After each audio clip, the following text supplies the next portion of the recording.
Hello everyone, सभी को नमस्कार। मैं अवधेश दीक्षित आप सभी का इस यूट्यूब चैनल पर स्वागत करता हूं। तो आज के सेशन में हम डिस्कस करेंगे कि मेजॉरिटी ऑफ स्टूडेंट्स को एग्जाम में मैथ्स के खासकर पार्ट में कहां पर दिक्कत समस्या होती है।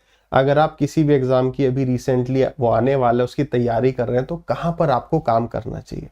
उससे पहले कुछ इंपॉर्टेंट इन्फॉर्मेशन है। वैसे आप मेंस की तैयारी कर रहे हैं, लेकिन अगर आपका कोई भाई बंधु कोई दोस्त यार अगर आगे एग्जाम प्रिपेयर करना चाह रहा है तो आप प्लीज उसे इस बारे में बताइए, क्योंकि मैं भ्रमित करने में विश्वास नहीं रखता हूं कि मैं आपको ये बोलूं कि मेरे से इतने बच्चे पढ़ के सिलेक्ट हो गए, हजारों लाखों हैं। वो सारी बातें आपको पता होनी चाहिए कि वो सब फर्जी बातें होती हैं, वो केवल एक पिच होती है।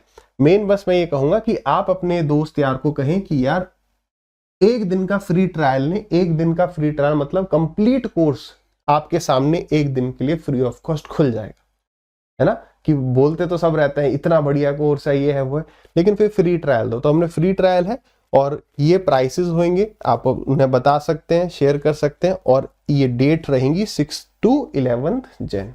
इसके ऊपर डिटेल वीडियो में कुछ टाइम में ले आऊंगा, जब भी समय मिलेगा या इसी के बाद में बना रहूंगा। अब मेन हम आ जाते हैं सवालों पर। आई होप आपको सवाल पूरी तरीके से साफ सुथरा दिख रहा होगा। अब जो बात मैं समझाना चाह रहा हूं यार उस पर गौर करना, ये आपके लिए ना इंपॉर्टेंट, एकदम समरी कह लो, क्रक्स कह लो, टिप्स कह लो, वो है कि समस्या होती का। एक बार वीडियो को पॉज करना, सवाल को पढ़ लेना। इसमें आपको क्या क्या चाहिएगा, स्ट्रॉबेरी और बटर स्कॉच, ठीक है। तो यहां पर ये है 18.9, मैं यहां लिख भी देता हूं। ये है 10.8, ये है 20.5। अगर आपको ना दिख रहा हो, ये जितने भी मैं सवाल करा दूं ना वो प्रीवियस ईयर ही है। प्रीवियस ईयर इतने हो चुके हैं कि आपको यहां वहां भटकने की आवश्यकता नहीं है। सीपीओ का ये 2020 का शायद, ठीक है। यहां से आपको एक लर्निंग लेनी है, समझना। एक बार आप वीडियो को पॉज करके सवाल को ट्राई अवश्य करना। क्या मैं समझाना चाह रहा हूं, अब मैं उस बात पे आता हूं और मैं आशा करता हूं आपने सवाल ट्राई कर लिया होगा। देखिए जहां पर समस्या आ रही है ना, अच्छा ये सवाल जो है, ये सवाल सही किया था ओनली 34% स्टूडेंट्स ने, ठीक है। और समय लिया था एवरेज टाइम 1 मिनट 12 सेकंड, ठीक है। अब यार इस बात को समझो कि ये सवाल कितना मुश्किल था। तो जो स्टूडेंट्स को मेन समस्या होती है ना वो होता है नई लैंग्वेज। मतलब जो देखे दिखाए से सवाल उस टाइप के तो हम कर जाते हैं, लेकिन लैंग्वेज जहां पर वो चेंज करता है, ट्विस्ट करता है, वहीं पर हम अटक जाते हैं। सवाल देखना कितना आसान है। कह रहा है the given pie chart represents the popularity of ice cream flavours in the years 2005 and 2015 if a percentage point. अब इसका मतलब ही समझना था कि अ परसेंटेज पॉइंट का मतलब क्या हो गया, यानी 1%। A percentage point shift results in annual addition sales of 10,000 रुपए। नहीं, ये कहना चाह रहा था, बस यही तो समझना है। लैंग्वेज जहां वो बदल देता है नया अरे यार ये तो नया सवाल हम छोड़ देते हैं। केवल कितने परसेंट, 31 था, 34% ने सही बताया था। वो बस ये कह रहा है भाई 1% का मतलब 10,000 होता है। तो कह रहा how much did the combined annual strawberry and butterscotch sale increase from 2005 से 15। तो 2005 में आपको स्ट्रॉबेरी और बटर स्कॉच का सम करना, तो 18.9 प्लस 10.8 कितना, 28, और 9 और 8 17, तो 29.7। तो 29.7% पहले था, और बाद में कितना हो गया भाई, 20.5 और 16.6। तो 20 और 16 36, 6 और 5 11, ठीक है। कितना हो गया, 37.1। मैं आराम से इसलिए बता रहा हूं क्योंकि पिछली वीडियो में एक स्टूडेंट ने कमेंट किया था कि सर कैलकुलेशन थोड़ा धीरे करवाया करिए, ठीक है। अब भाई यहां से यहां अगर आप देखें कि कितने परसेंट का आपका इंक्रीज हो गया है, तो आप देखेंगे 0.4 जोड़ दोगे तो 1 आ जाएगा, ठीक है। तो यहां पे हो जाएगा आपका 37.4, यानी यहां से यहां कितना बढ़ गया, 7.4 बढ़ गया। 1% मतलब 10,000, तो 7.4 मतलब 74 के पीछे कुछ जीरो होंगे भाई। अगर यहां पर 7400 होता तब मैं सोचता, यहां पर तो एक ही ऑप्शन है जिसमें 74 है, तो 7.4 को जब 10,000 से मल्टीप्लाई करोगे, कितने भी इसमें आप जीरो मान लो, मैंने 1 लाख लिख दिया शायद 100, हाँ जान पूछ के लिखा है कि 74 के पीछे कुछ जीरो ही आंसर होगा। पॉइंट को समझ पाए, सवाल कितना आसान था, लेकिन कितने स्टूडेंट ने सही किया। अब अगला सवाल, ये देखिए, इस सवाल को ट्राई करिए, ट्राई करना है भाई। मेन इस बात को सीखिए कि हम लैंग्वेज पर बात कर रहे हैं, लैंग्वेज में फंस जाते हैं। तो उन सवालों को अवश्य करना जिनकी लैंग्वेज आपको एक बार में समझ में नहीं आ रही, शांति के साथ पढ़नी है लैंग्वेज।